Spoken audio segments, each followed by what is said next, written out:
One of the changes I made to my practice after a conversation that you and I had was a story about someone who was doing a one-to-one. Because I'll always chart that in a one-to-one, the patient is within arm's distance of the nursing assistant or myself, whoever's sitting with the patient.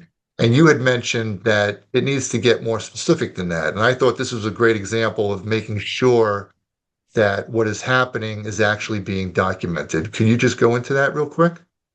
Absolutely. So the rule of thumb has always been within a arm's length, which is great. You absolutely want to be within an arm's length so you can make sure that you can intervene if something negative were to happen. But you can't intervene if you don't see it. My rule of thumb is within a arm's length as well as eyes on the patient. Unfortunately, I heard of a situation where a suicidal patient needed to go to the bathroom. The one-to-one went with her, sat with as she sat on the toilet, and they were within an arm's length. The patient did ask for privacy, which is a pretty generalized thing that patients do ask for when going to the bathroom. So the nursing assistant felt that it was okay if she turned her head to the opposite way and not physically watch the patient go to the bathroom. So she said that she heard the dribbling in the toilet. She heard the toilet paper dispenser unroll.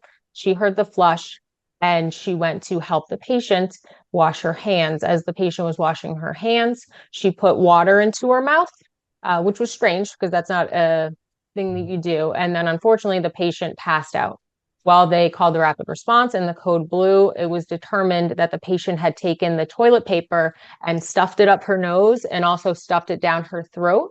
And when she put the water in, it all disintegrated in her throat, so she wasn't able to breathe. Unfortunately, they were not able to get a airway on her due to the obstruction of the toilet paper, and she did become brain dead and die.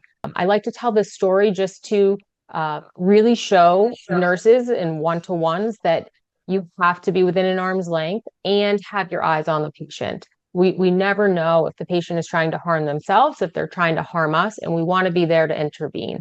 So please don't leave your patient's side for a minute to grab your cell phone charger or to grab a sip of water. It can only take seconds, and we could harm a patient.